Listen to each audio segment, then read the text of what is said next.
क्या देश की रक्षा का अधिकार सिर्फ पुरुषों को है? जब सीमा पर खड़े होने की बात आती है तो क्या महिलाओं का साहस कम पड़ जाता है या फिर समाज अभी भी उन्हें बराबरी देने से डरता है?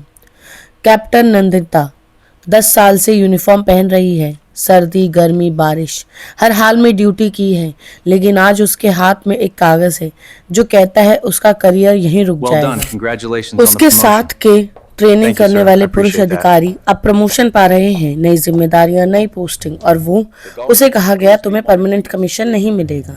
दलील दी गई महिलाएं शारीरिक रूप से उतनी सक्षम नहीं होती, उन्हें परिवार और मातृत्व की जिम्मेदारी निभानी होती है। लेकिन क्या ये कारण समानता छीनने के लिए काफी है?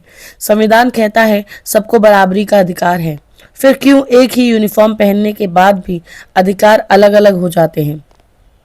मामला पहुंचा देश की सबसे बड़ी अदालत में, सुप्रीम कोर्ट ऑफ इंडिया। अब फैसला होना था सिर्फ कानून का नहीं, सोच का भी। कोर्ट में सवाल गूंजा, क्या महिलाओं को कमतर समझना संविधान का अपमान नहीं? क्या जेंडर किसी की क्षमता तय कर सकता है?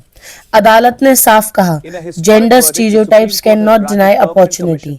सिर्फ इसलिए कि कोई महिला है उसे रोका नहीं जा सकता। 17 फरवरी 2020 एक ऐतिहासिक दिन। सुप्रीम कोर्ट ने आदेश दिया महिलाओं को भी मिलेगा परमानेंट कमीशन। अब वही अधिकारी जो कभी रुक जाने को मजबूर थी आज नेतृत्व कर सकती है, आदेश दे सकती है, देश की रक्षा में बराबरी से खड़ी हो सकती है। कैप्टन नंदिता फोन उठाती है, पापा मैं रुक नहीं रही। उसकी आवाज में गर्व है और वर्षों की लड़ाई की जीत।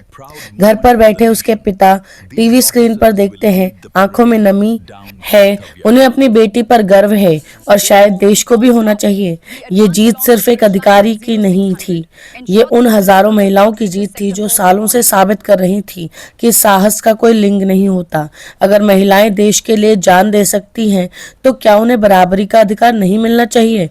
बराबरी कोई एहसान नहीं, ये उनका संवैधानिक अधिकार है। अब सवाल आपसे है, क्या समाज भी उतनी ही जल्दी बदलेगा जितनी जल्दी कानून बदला है?